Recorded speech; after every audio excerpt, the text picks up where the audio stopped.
Daniel here. Welcome back to Whole True Apologetics, where we seek answers to tough questions. The question today is God a vengeful, jealous, petty God?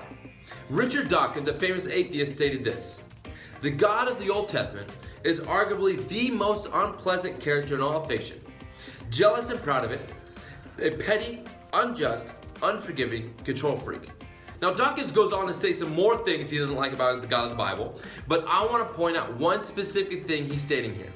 He's saying that God is a jealous, petty God. Jealous, petty God. Now, is that who God really is? Is that what we're seeing in the Old and New Testament? When the nation of Israel starts backsliding and worshiping other gods, is that what's taking place? We got God as this jealous, petty, vengeful God who just lashes out in anger? Is that what's taking place? Well, to begin to deal with this question, I want to start with two verses. Exodus 20 verse 5. Let me first read this one. This is God speaking. He states this: "You shall not bow down to them or worship them, for I, the Lord your God, am a jealous God." Oh, interesting. Now in Exodus 34 verse 14, he also states, "Do not worship any other God, for the Lord, whose name is jealous, is a jealous God." That's very interesting. So what's being stated in these two verses?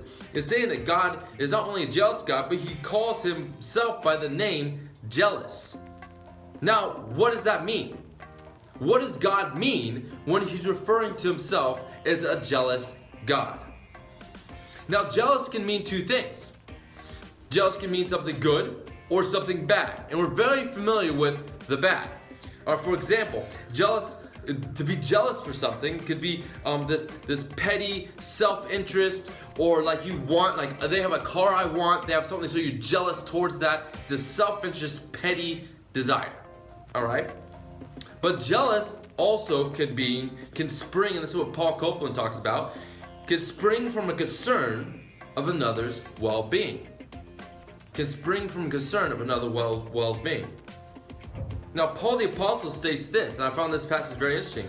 He states this: For I am jealous for you with a godly jealousy." So it seems to be a sense that there's such thing as a godly jealousy.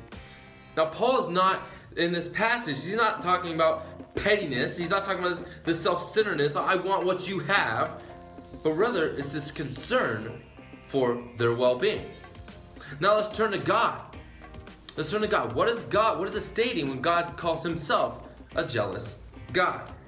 A common analogy, in order to answer this, let me give you a common analogy that's given through the Old and New Testament about God's relationship with the nation of Israel and God's relationship with the church. The analogy that's given is an analogy relationship, a marriage relationship. And why is that important?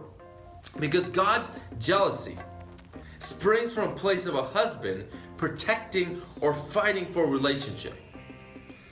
In Ezekiel 6:9, it states this.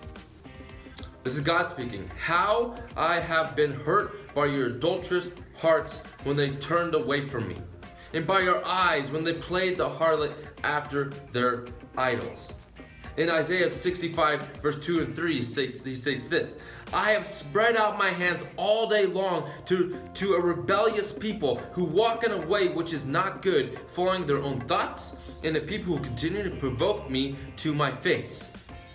So you see this instance in these passages, and there's more passages like this, where God is deeply concerned about the relationship.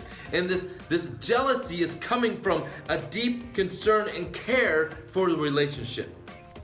Now, Paul Copeland states that God he's an engaging relational God who attaches himself to humanity. And that's why he has this jealousy. This jealousy is not rooted in pettiness, but rather fighting for the relationship, fighting for what is his. Now, God deeply cares for people. So much so that even in these passages and other passages, you see that he gets deeply hurt when we rebel and choose to do things that not only damage ourselves, but damage our relationship with him. In Isaiah 66 verse 4 states this, God states this: "I called, but no one answered. I spoke, but they did not listen. They did evil in my sight and chose that which I did not delight." They chose that which I did not delight. Paul Copeland goes on to state that jealousy, when it refers to God's jealousy, God is a jealous God, implies this vulnerability and this capacity to experience pain, not this power-hungry deity obsessed with dominating people. So let me just bring this to a picture today so you have a better understanding what is being said when we're saying God is a jealous God. I think of a relationship. I think of me and my wife. Now, if my wife was to flirt with another man and I didn't care or didn't say anything, the question is, would I care about that relationship? No, I wouldn't. But if I saw something happen and I stepped up to protect and fight for the relationship, that shows that I'm not only engaged but deeply care for the relationship. And that's what we see with God saying that He's a jealous God.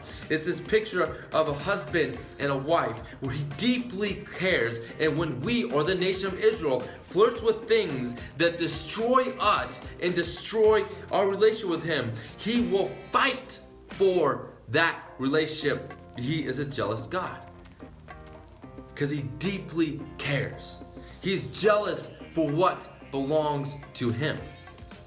Worship, service, and us. He's jealous for His honor, for His glory. He's jealous for His holiness. He is jealous for His love. Now, back to the question. Is God this petty, jealous, vengeful God? No, that is not what we see through the Old or the New Testament.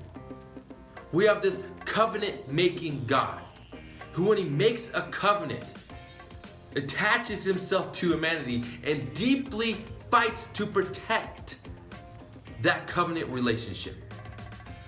So when He says God is a jealous God, it says God is the one who will fight to protect a relationship from things that will come in and destroy ourselves or our relationship with Him.